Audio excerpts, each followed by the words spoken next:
So, how do you draw the line between full and partial moral standing?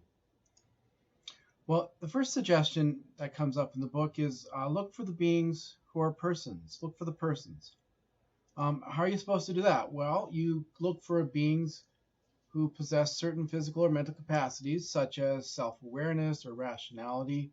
And the point is, we don't have to figure out what those are. The point is that there would be something we would figure that out so we could find, uh, in principle, these beings.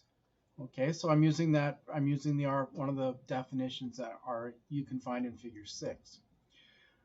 But our authors point out some people don't mean anything moral by this definition. They don't see person to mean full moral status. They don't see it to have any moral implications at all. It's simply what our authors describe as descriptive, just a fact about the world. So does that mean that this suggestion isn't going to work? Well, I don't see so. Maybe these beings have full moral status despite the fact that the person using the word doesn't think the word has any moral implications. Why should their use of the word make some sort of decision about how the word really works in the world? But I do think that our authors are right that if it did, you're going to need some sort of additional argument to make the case that these beings with these characteristics are also fully moral standing.